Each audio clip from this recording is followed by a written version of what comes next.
шпинаттан рулеттеріміз. Ол үшін бізге тура сыр сияқты духовка үлкендеу болса 400 грамм, егер әсер пешкеге болса 300 грамм шпинат керек болады.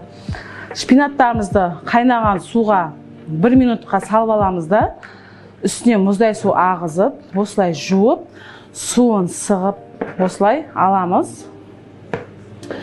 4 жұмыртқаның осылай ағын көпіртіп аламыз. Отдельно сарысын шпинатқа құямыз. Блендермен езіп аламыз.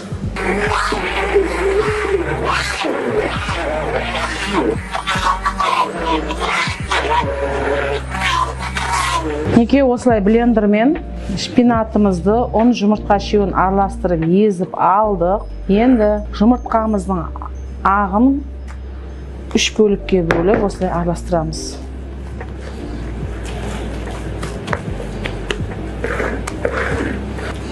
Жақсылап араластырамыз.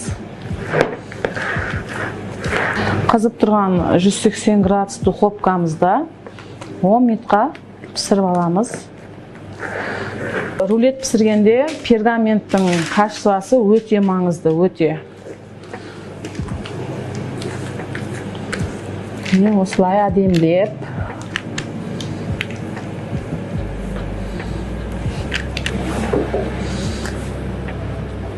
духовкамызға саламыз.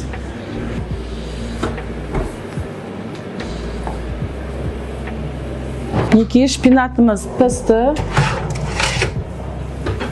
Осылай. Қазір тағы да бұны орап, сүтіп алу үшін қойып қоямыз. Осылай шпинатымызды осылай аламыз.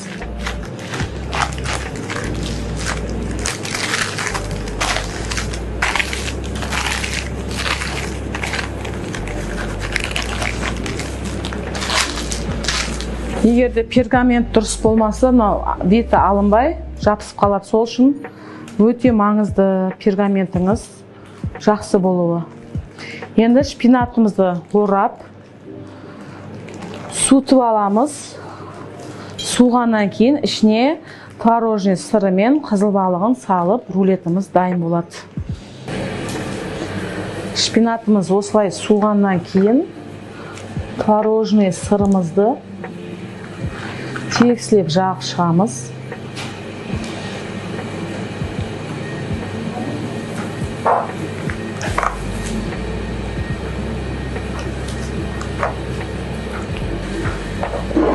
Және де осындай съемға балықтарымызды арасына салып,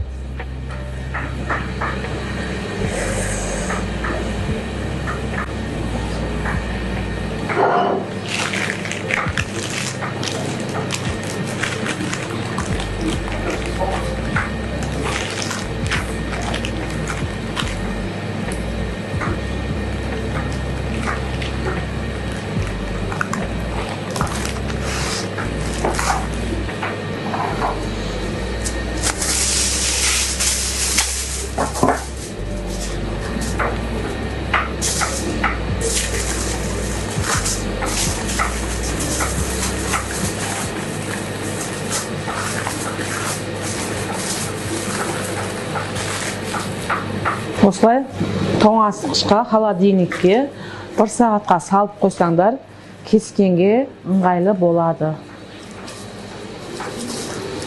Рулеттерімізді осылай кесіп, тарелкаға әдемілеп қоямыз.